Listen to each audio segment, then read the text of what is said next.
which is the Rav Shlita.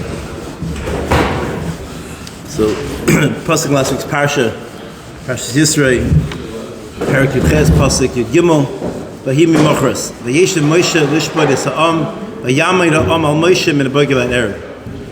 So Rashi brings from the Mechilta. It's been doing in pasuk. It says Vayeshev Moshe, and it says Vayamay Ha'am. Rashi says Yoshev Kemlech, וכולן עומדים.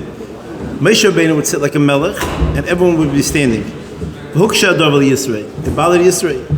שהיה מזלזל בכבודן של ישראל. He was being mezalzel in the covet of Klal Yisrael. והוכיחו כך, he was מוכיחים. שנאמר מדוע אתה יושב לבדיך וכולם ניצבים. Yisrael bothered him that he was being mezalzel in the covet of Klal Yisrael. So the shaila is, what's this lashon over here? It was Yoshev Kemlech. There was some kind of taina that he was Yoshev Kemlech. Moshe Rabbeinu was a melech. What's the problem exactly? Yoshev Kemlech. And the chayra, more than that, why is that a zilzal in the covet of a person that people are standing? So the Maral Garaye asked a different shaila. Maral Garaye asked that the din is the Maral. That's the din. A bal din has to stand. The din is when you're coming to din, the bal din have to stand. The Maral asks, Moshe Rabbeinu answered back that when there's a davar, there's boilai. Safe. What was Moshe Rabbeinu's answer back? I say it's the same zilzal. Who cares if it's din or it's not din? What was Moshe Rabbeinu's answer back? For the Maral. It's a third child. Anyway, the Maral says Lamaisa, Yisros made a mistake. Yisros assumed if everyone's standing in line, they're coming to ask a shayla din.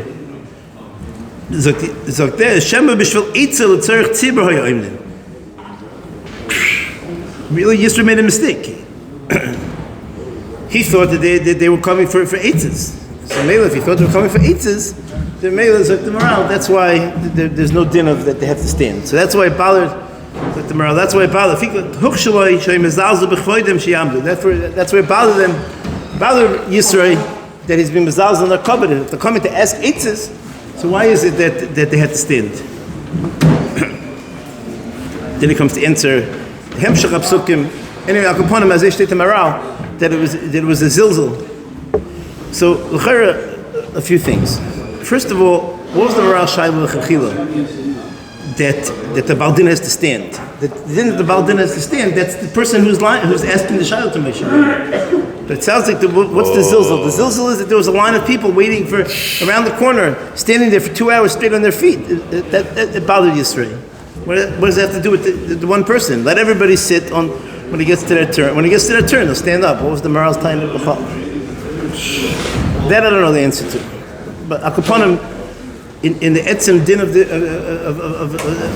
Mechilta and the way the Maral is explaining it, it bothers me. Let's say a person, Lahavdil, is waiting, goes to an amusement park. The top rides in Great Adventure. So you have to wait there. Sometimes it could be a 2-hour wait to stand there in line. Is it geshmak? It's not geshmak. Is that a zilzal in the covet of a person that they have to wait in line when you want to? Zilzal, they're waiting. You're waiting there because you want the schus to go on such a ride. Or l'mashal in Yoni Ruchnis, l'mashal by the big rebbes, by the Belzer Rebbe, the Gerach face, the big rebbes. What happens? Rosh Hashanah by night. Everyone stands there for hours to wait for the schus to say a good yar, to get a good yar from the Rebbe. Is the person feeling the zilzal? No, I mean it might not be geshmak. But while you're waiting in line for the schus to be able to get something special, it doesn't even hurt really your feet because you're so excited for the schus. So people were waiting in line to ask an eitzah from Moshe Rabbeinu. That's a zilzal in the covet of a person. Why is that zilzal in the covet of a person? It bothers me. I really didn't understand why that's. It might not be fun to stand in line, but that's a zilzal in the covet. If you're waiting for something because you want that thing, so you wait. Also, the moral that Yisro made a choice. Yisro, he made a mistake. So good.